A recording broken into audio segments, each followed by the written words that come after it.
Have you ever found yourself lying awake at 3 a.m., replaying a conversation from 5 years ago? Or maybe you spent an hour staring at the cereal aisle, paralyzed by the fear of choosing the wrong one. If your mind feels like a browser with way too many tabs open, all playing different songs at once, then this video is for you. You're not broken, and you're not alone. Today, we're going to dive deep into the psychology of why you overthink everything and, more importantly, how you can reclaim your peace of mind. So, what exactly is overthinking? In psychology, we often call it rumination. Picture a cow chewing its cud it chews, swallows, regurgitates, and chews it again. That's what our minds do with thoughts. We get stuck in a loop, replaying past events, or worrying about future what-ifs, without ever reaching a solution. It's not productive problem solving. It's a mental hamster wheel. Now, why do we do this? Believe it or not, this tendency has ancient roots. Imagine our ancestors on the savannah, the one who overthought the rustle in the bushes, who worried about whether it was a predator or just the wind was more likely to survive. That cautious, analytical brain was an evolutionary superpower. It kept us safe. But in our modern world, that same survival mechanism can go into overdrive.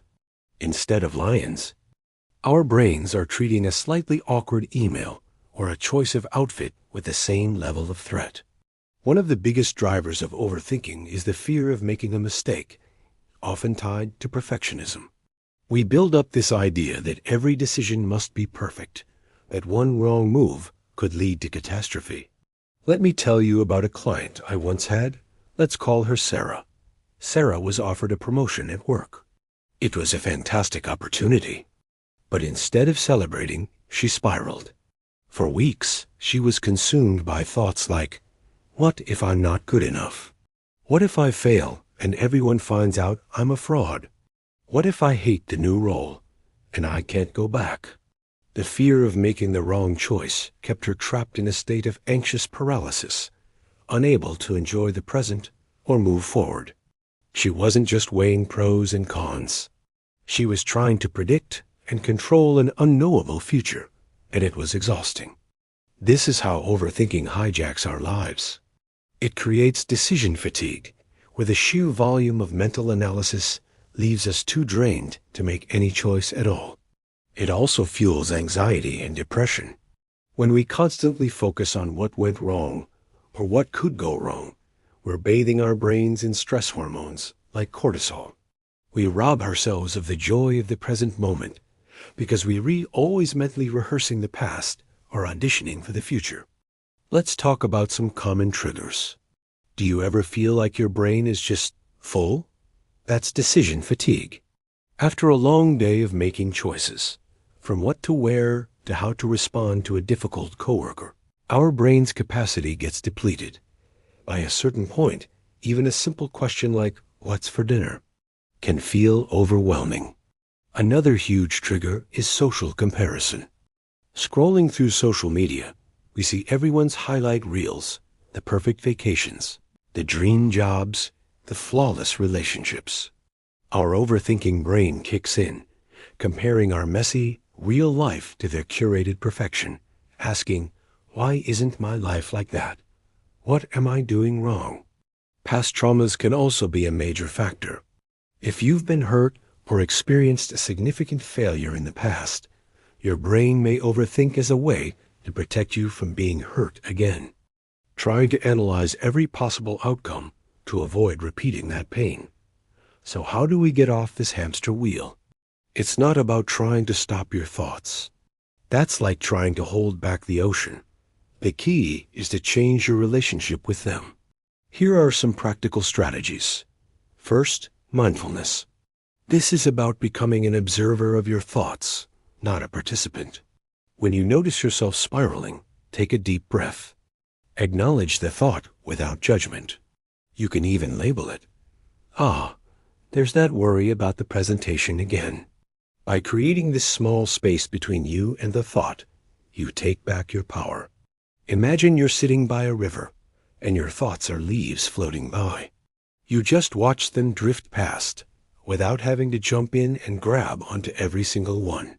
Second, schedule your worry time. This might sound strange, but it works. Set aside 15 minutes each day, say at 4 p.m., as your designated overthinking time. When a worry pops up during the day, tell yourself, I'll deal with this at 4 p.m. You'll be surprised how many of those worries seem insignificant by the time your appointment rolls around. This teaches your brain that you are in control, not your anxious thoughts. Third, challenge your thoughts. Our overthinking brain is a master storyteller, but its stories are usually fiction. When you catch yourself in a negative loop, ask yourself some questions. Is this thought 100% true? What's a more realistic, balanced perspective? What's the worst that could happen? And could I handle it? This is a technique from cognitive behavioral therapy, and it helps you break the pattern of automatically believing every negative thought that pops into your head. Fourth, take small, imperfect action. Overthinking thrives on inaction. The longer you wait, the bigger the fear grows. The antidote is momentum. If you're overthinking a project, just do 5 minutes of work on it. If you're agonizing over which gym to join, just go for a walk. Action, no matter how small, is a powerful statement to your brain that you are moving forward. Progress, not perfection, is the goal. Remember Sarah, who was paralyzed by the promotion. We worked on these very strategies. She started with mindfulness, just noticing her anxious thoughts. Then she challenged them. Was it really true that she would be a complete failure? She listed her past accomplishments. She talked to a mentor. Finally, she took a small action. She accepted the promotion, but with the condition of having a 90-day review to assess how it was going. She took control. The fear didn't magically disappear, but it no longer had the power to stop her. I want you to know that learning to manage overthinking is a journey, not a destination. There will be days when the mental chatter is loud, and that's okay. The goal is to become the calm at the center of the storm, not to stop the storm itself. You have the power to change your thought patterns. You can learn to be the observer of your mind, to act with courage despite your fear, and to live more fully in the present moment. You are not your thoughts.